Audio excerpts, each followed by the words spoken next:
Assalamualaikum semuanya, perkenalkan nama gue Ega. Dan pada kali ini gue bakal menceritakan pengalaman horor yang gak bisa dilupain dari temen gue. Sebut saja namanya Bang Andi. Dan Bang Andi ini aktif membagikan ceritanya di Facebook. Jika kalian penasaran dengan cerita-cerita Bang Andi, gue bakal cantumin linknya di deskripsi beserta dengan sosial medianya. Dan terima kasih juga buat Bang Andi yang udah izinin gua buat bawain ceritanya. Nah, kalian jangan lupa juga untuk subscribe channel ini agar gak ketinggalan konten menarik kita lainnya yang mungkin menceritakan pengalaman-pengalaman horor. Atau kalian ada pengalaman horor yang ingin diceritakan, bisa kirim ceritanya di email gua, yaitu rizkyega@gmail.com. Tanpa berlama-lama lagi, kita langsung aja ke ceritanya.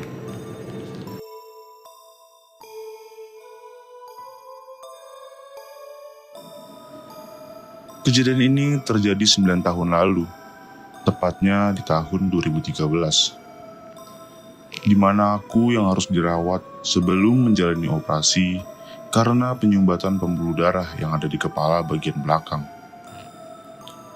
Aku yang waktu itu masih bekerja di salah satu perusahaan retail dan ditempatkan di kota yang gak terlalu jauh dari rumahku.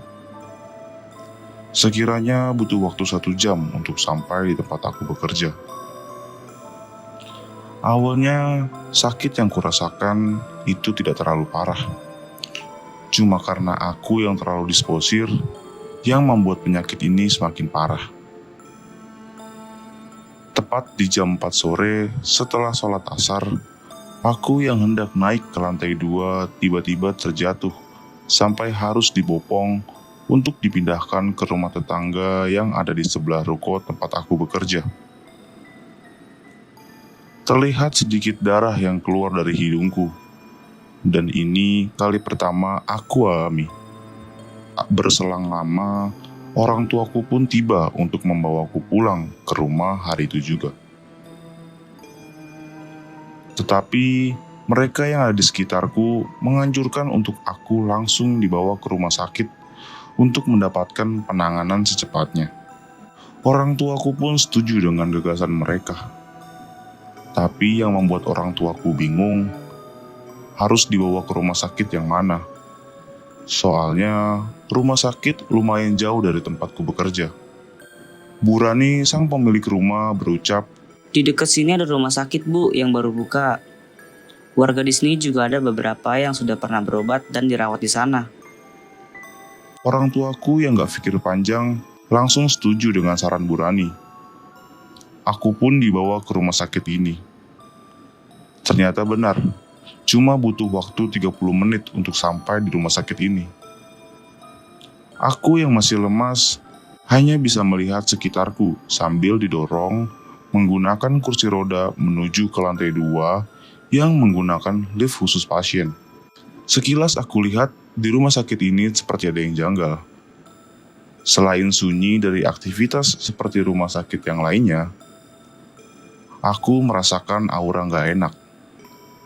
Bahkan yang terlihat hanya beberapa suster dan perawat yang duduk di bagian pendaftaran dan juga cleaning service yang lagi bersih-bersih. Aku yang harus dirawat di lantai 2 langsung menuju lift bareng suster dan orang tuaku. Sesampainya di lantai 2, lift pun terbuka. Hal yang sama juga terlihat di sini, di mana ruangan ini benar-benar sangat sunyi. Hanya ada beberapa orang dari keluarga yang juga dirawat di sini.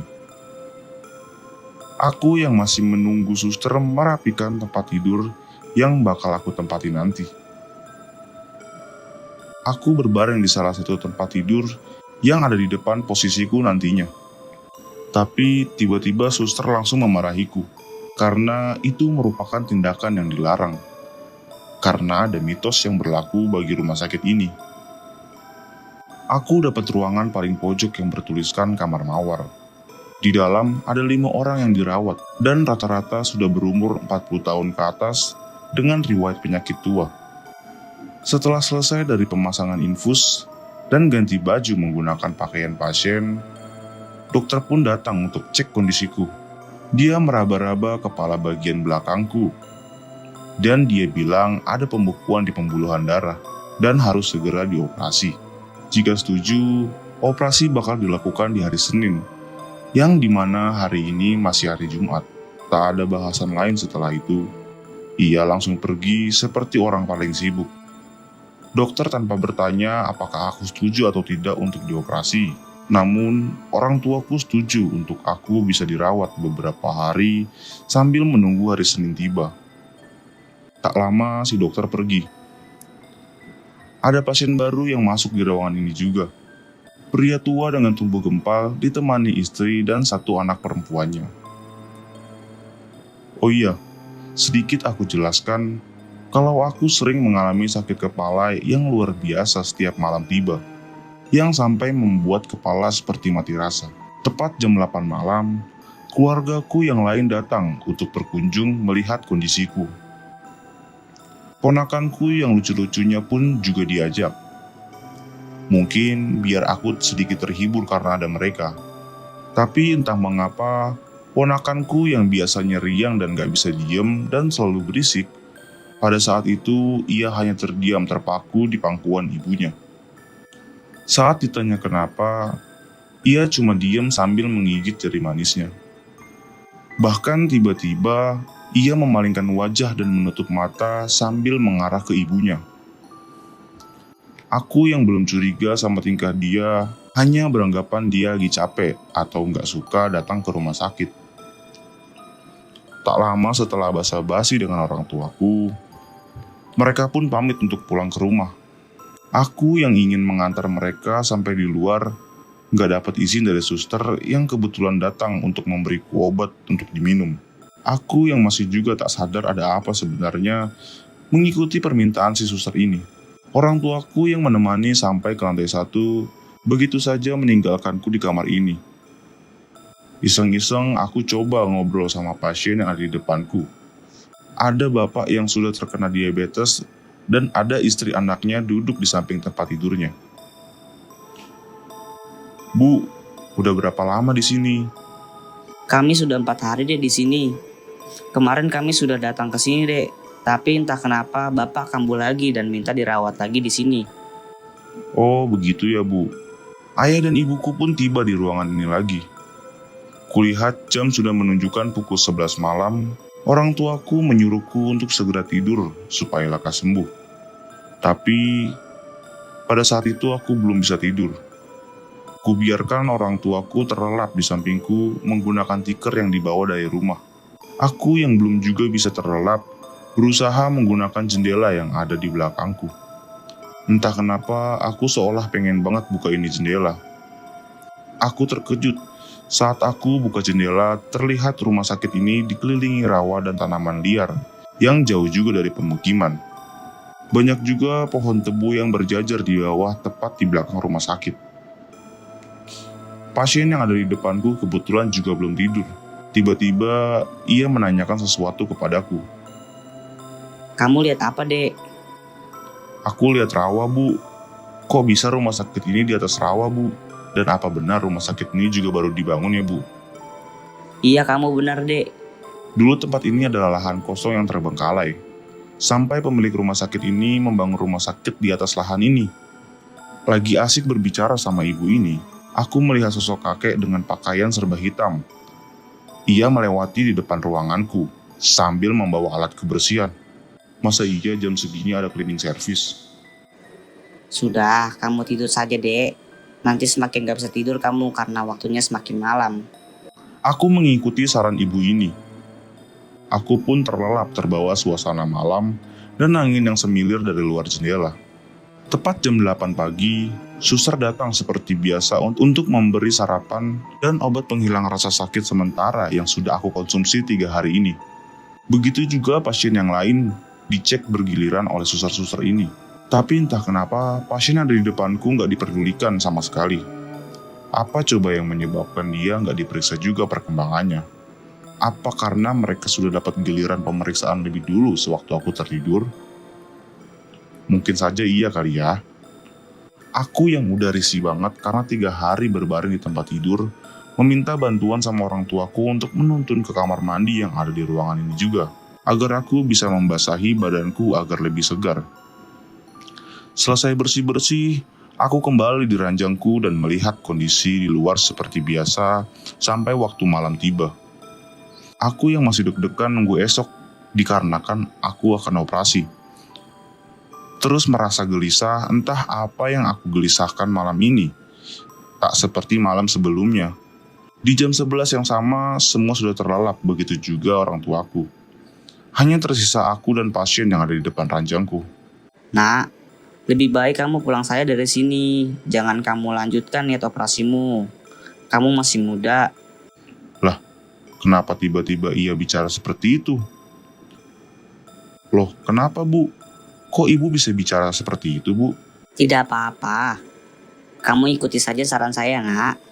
Aku yang mulai merasa ngantuk tak tertahan, langsung terlelap tanpa melanjutkan perbincanganku dengan ibu ini. Dan hari yang ditunggu-tunggu pun tiba.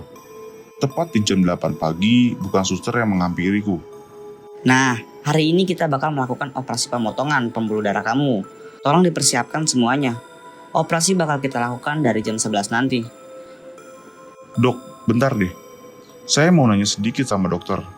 Emang resiko dari operasi ini gimana ya? Dengan lugas ia menyampaikan resiko yang bakal aku alami di hadapanku dan orang tuaku. Resiko pertama, kalau proses ini berhasil, kamu bakal mengalami lupa ingatan untuk beberapa waktu. Tapi jika operasi ini gagal, maka nyawa kamu tidak akan tertolong. Ya, kita berharap dan berusaha lakukan yang terbaik buat kamu. Sedikit senyum ia memperlihatkan seolah menenangkanku dan orang tuaku. Apa dia kira ini main-main ya? Kedua, resikonya nggak ada yang enak didengar. Saat itu juga aku meminta untuk membatalkan operasinya dan segera pulang saja ke rumah. Tapi dokter melarang, dengan alasan tidak bisa begitu saja membatalkan prosedur operasi. Yang dia takutkan aku bakal mengalami rasa sakit terus-menerus jika tidak dioperasi. Aku yakin aku bisa sembuh sendiri tanpa harus operasi. Orang tuaku akhirnya setuju dengan ucapanku dan memaksa dokter untuk membatalkan operasi. Dengan wajah kesal, si dokter menandatangani berkas pemulanganku. Namun tidak semerta-merta aku diizinkan untuk meninggalkan ruangan ini. Aku harus menunggu keputusan dari pemilik rumah sakit ini. Baru aku diperbolehkan pulang. Sembari menunggu keputusan dari pemilik rumah sakit, aku sampai tertidur hingga sore hari, sampai masuk waktu maghrib. Entah kenapa lama banget, sampai hampir malam, belum juga pihak rumah sakit memberi kabar dari keputusan pemilik rumah sakit. Sampai tepat di jam 9 malam, suster datang mengizinkanku untuk beres-beres dan pulang ke rumah. Selesai beres-beres, kami bergegas keluar dari ruangan ini dan turun ke bawah. Orang tuaku yang berjalan duluan di depanku, meninggalkanku di belakang. Sebelum meninggalkan ruangan, aku sempat berpamitan dengan pasien yang masih dirawat di kamarku. Tapi aku tidak melihat pasien yang ada di depan ranjangku, yang selalu menemaniku mengobrol setiap malam.